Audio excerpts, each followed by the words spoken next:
What's up, guys? I'm super excited. We're back in the shop. The Eclipse is in.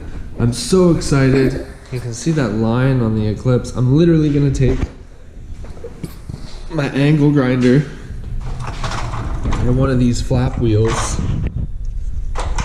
and just grind that right off like it's a piece of metal, and it's just gonna go away so fast. So we're gonna do some stuff.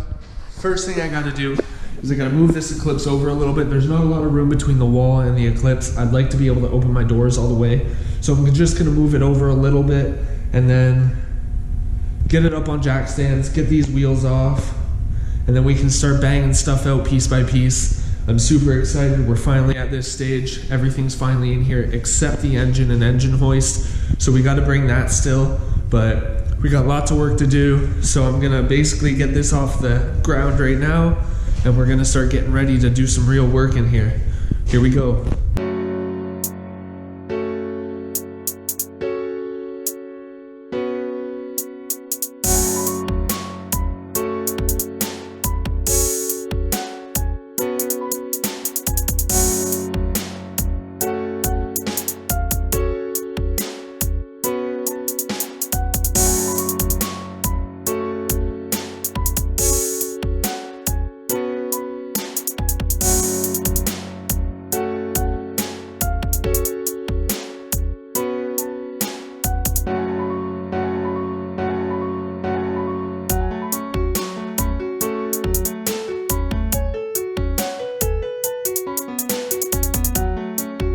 We're back. I got the wheels off, I got the hood off, I got the car in the air, so we're good. Now, we can finally start doing stuff. I'm a little out of breath from having to move that hood by myself.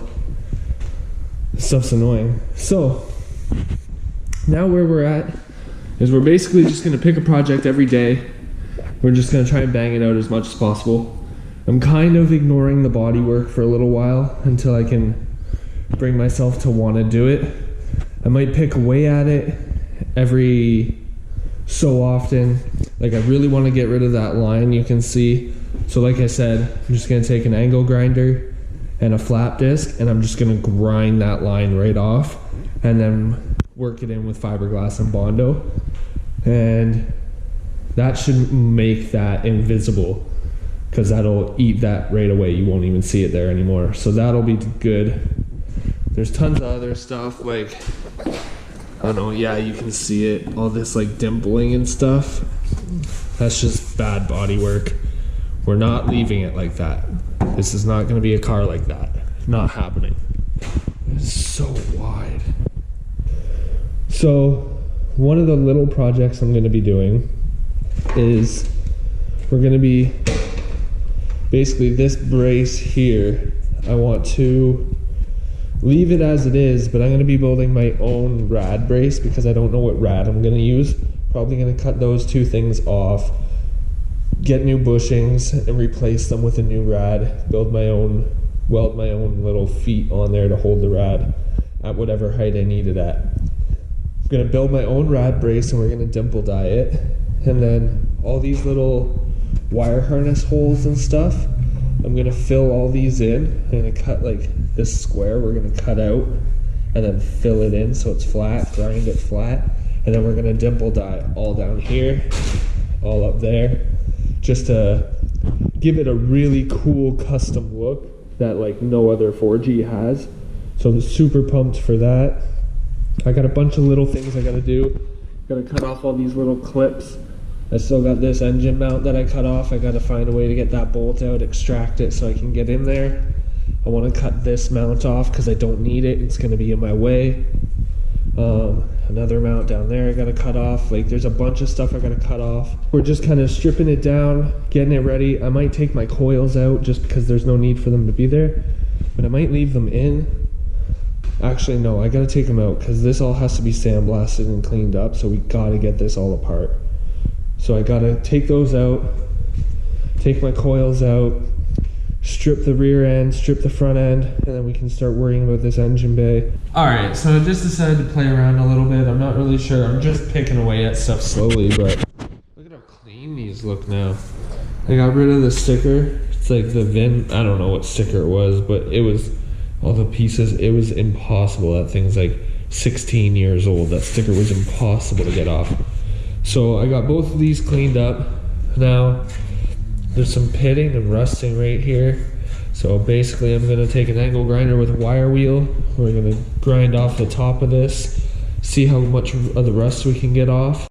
Okay, that actually worked out way better than I thought. There's a little bit of pitting. There's a tiny little bit of pitting in there, but I might be able to touch that up. So that I'm actually super happy about. God, I love having just the accessibility of just plugging in my tools. This is literally amazing. Sorry, fangirling over my garage right now. So yeah, that's done. That was super quick and easy. Now all I gotta do is get metal, because there's no point in cutting out all this stuff right now until I get the metal. So yeah, now I'm just gonna decide where I want to go, whether I want to take the coils out or start working on the interior and start pulling stuff out from the backside. Haven't quite decided yet, but just slowly picking away. Found my Rubik's Cube.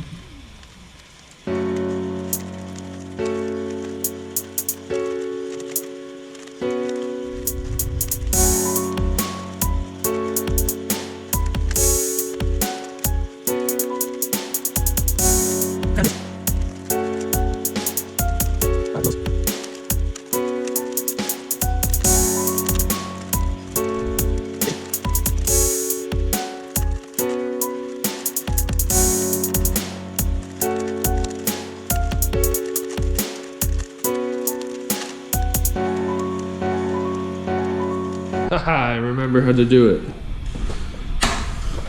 Alright, anyways, like I was saying, I got the dash out. Now I think I gotta get all of this bar out, because I'm gonna have to take all the carpet out and cut through this firewall, and this is all in the way, everything that's here. I actually jumped ahead a little bit just because I had like 45 minutes before I had to go pick up my daughter one day from school. Most of everything. And it's been a toolbox for over a year and a half now.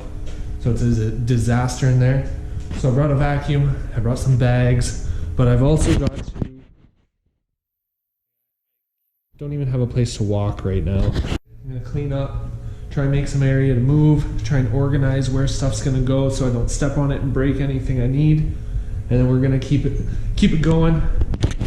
I forgot that the Eclipse has shifter cables that come through the hole up there, and there's no actual hole here for the trans, so we're just gonna have to cut a hole there. So I'm just gonna cut a channel and then work with that and see where it falls, see where it lands, and then I can weld in a plate and make it like a proper shifting hole right now. But for now, we're cleaning up, probably remove that seat, clean up some more, and yeah. What's up guys, we're back. I've kind of jumped ahead again. I took out the passenger seat, I cleaned up, I'm starting to get ready to vacuum so that it doesn't make a complete mess when I pull up the carpet.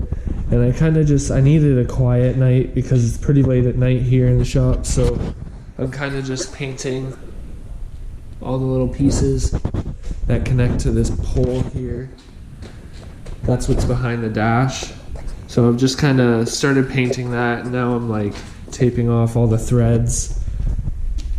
Getting this basically prepped. There's a ton of threads down there, all the screws and stuff that bolt stuff down. So I'm just gonna take an easy night tonight, just be quiet. It's pretty late already, so I've basically just been prepping using a drill and stuff and a wire wheel. The hell was that? And just getting rid of all the rust, all the surface rust off these, getting them prepped for paint. I did that with the little brackets. Now I'm gonna do this big bar. I might do a time lapse of that, but I just want to catch you guys up. One thing I did want to say is, so I think I mentioned it in the last clip, but I ran into an issue where the shifter comes through on cables. So there's no actual hole for the shifter to come through. 31.5 inches from the firewall up here, literally it lands right here. So we might be pretty close. It all depends on where the engine and transmission end up falling, but we'll see. I'm pretty pumped on that. So So I'm gonna keep prepping this for paint, get it ready. I might end the video soon, maybe after this. Don't want to get too monotonous, don't want this video to drag on, but just felt like I didn't want to jump way ahead, so I'm just kind of taking an easy night tonight. So gonna prep this and paint it up, and so that when I put it back it looks really good. Thanks.